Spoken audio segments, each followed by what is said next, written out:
우리가 살피고 있는 로마서 9장부터 11장까지는 바울의 동족인 이스라엘 사람들, 즉 유대인의 구원의 문제를 다루고 있습니다. 사실 이스라엘의 역사는 한 나라의 역사만이 아니라 세상 역사를 초월한 하나님의 구원 역사를 담고 있기 때문에 이스라엘 역사가 매우 중요하지요.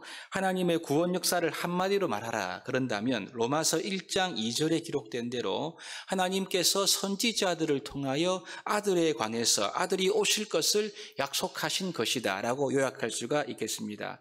이 약속대로 마침내 하나님의 아들 즉 예수 그리스도께서 아브라함의 자손 즉 이제 다윗의 씨로 오시게 되지요. 이스라엘에게 주어진 아들의 약속이 마침내 성취가 된 것입니다. 메시아의 신이 예수님께서 십자가에서 죽으심으로 우리의 모든 죄값을 다 지불하셨고 죽음에서 부활하심으로 하나님의 아들로 인정되셨죠. 이것이 우리의 소망입니다. 그 결과 유대인이든 이방인이든 복음을 믿는 자는 하나님 앞에서 의롭다함을 얻고 구원을 얻는다. 이것이 바울이 계속 강조하고 있는 복음의 내용이지요. 그러나 예수 그리스도는 정작 약속을 받은 아브라함의 자손 유대인들에게는 거부를 당하게 되었습니다. 그래서 그들은 하나님께 열심은 있었지만 하나님이 정하신 이 구원의 길이신 예수님 즉 복음을 거부한 것이죠. 그 결과 복음은 그들에게 구원이 아니라 부딪히는 돌이 되었다. 그렇게 바울이 기록을 하고 있습니다. 여러분, 예수님은 십자가에 아주 비참하게 못 박혀 죽으셨죠. 이 십자가는 우리의 비참한 상태, 죄의 상태를 그대로 보여주고 있는 것이고요. 우리가 지불해야 할 죄값이 얼마나 처참한가를 잘 보여주고 있습니다. 그런데 하나님께 열심을 내어 자기의 의를 세우고자 했던 사람, 즉 이 유대인들은 자신이 비참하다는 사실, 자신이 죄인됨을 결코 인정하지 않았지요. 자신이 죄로 인해서 비참함을 깨닫지 못한다면 결국 이 십자가에 나타난 하나님의 구원을 받는 것이 아니라 거부하는 결과로 이어질 수밖에 없는 것입니다. 그렇기 때문에 모든 사람이 죄를 범하였음에 이 진리를 인정하는 것이 굉장히 중요한 거죠.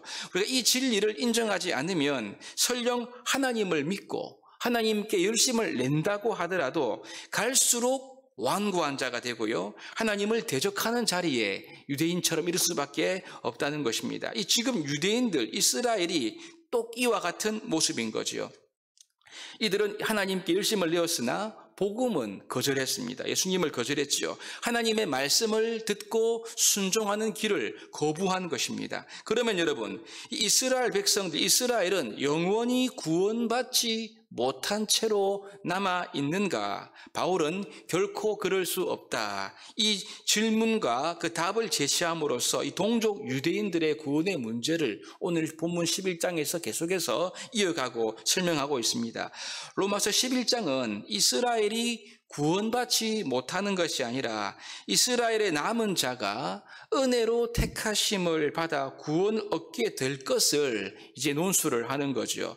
우선 11장 전체를 본다면 오늘 보실 1절부터 10절까지의 말씀은 이스라엘 중에 은혜로 택하심을 받을 남을 자가 있다는 것을 먼저 말씀을 하고 있고요. 그 다음 11절부터 24절까지는 이스라엘의 이 완고함이 도리어 이방인들의 구원을 가져오게 되었다. 이 부분을 다루고 있습니다. 그리고 25절부터 32절 마지막 절까지는 이방인들의 이 충만한 수가 채워진 그 다음에 이스라엘이 구원받을 것이다. 이 부분을 기록을 다루고 있는 것을 보게 되죠. 다시 한번 1절을 보시면요. 그러므로 내가 말하노니 하나님이 자기 백성을 즉 이스라엘이죠 버리셨느냐? 그럴 수 없다라고 바울이 질문하고 대답하고 있습니다. 그 다음 보시면 나도 이스라엘이니요 아브라함의 씨에서 난 자요 베냐민 지파다 이렇게 말씀하지요.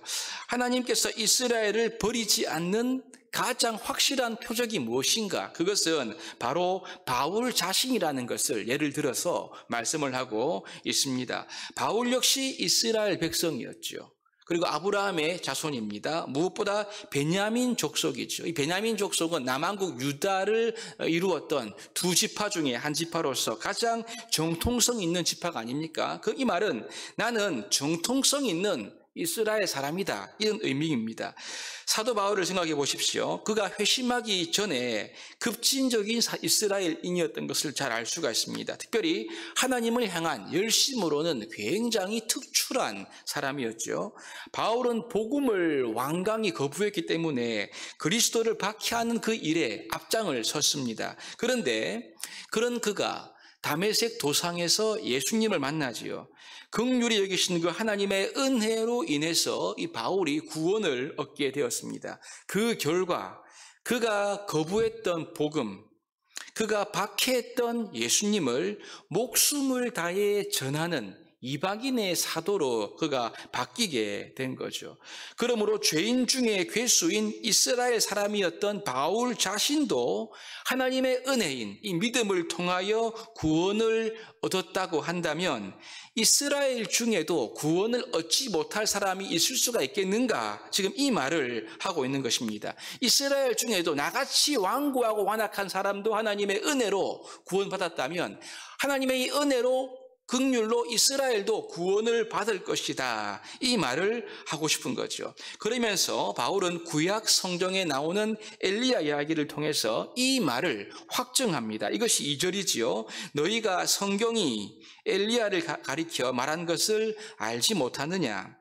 그러면서 엘리야가 이스라엘에 대해서 하나님께 고발한 것, 그것이 3절의 내용입니다. 잘 알고 있는 내용이지요. 보시면 주여 그들이 주의 선지자들을 죽였으며 주의 제단들을 헐어버렸고 나만 남았는데 내 목숨도 찾나이다 하니, 이런 엘리야의 고발에 대한 하나님의 답변이 그 다음 4절입니다.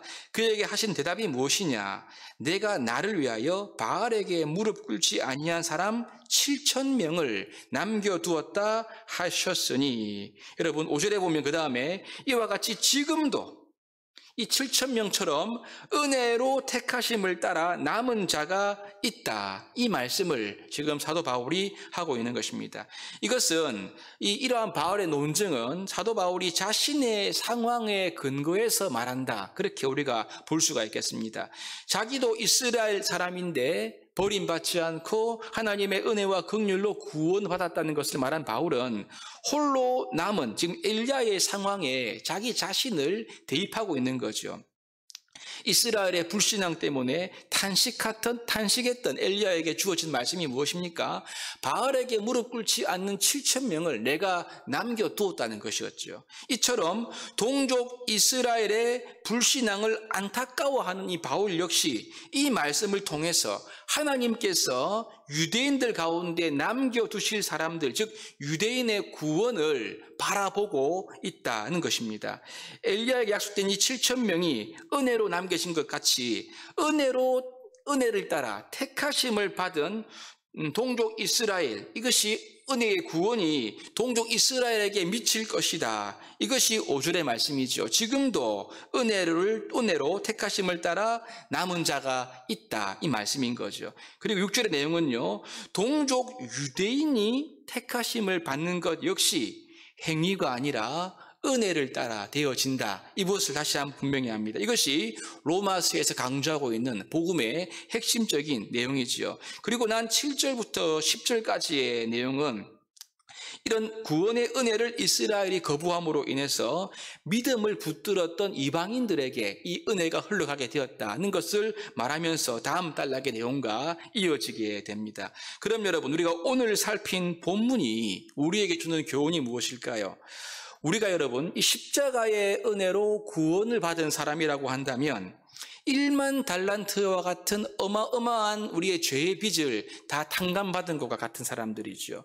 이 하나님의 놀라운 은혜가 우리에게 주어졌다고 한다면 우리가 이 하나님의 은혜로 구원받지 못할 사람, 용서받지 못할 죄가 없다는 것을 인정할 수밖에 없는 거죠. 이것이 오늘 바울의 논증의 핵심적인 부분이 아니겠습니까?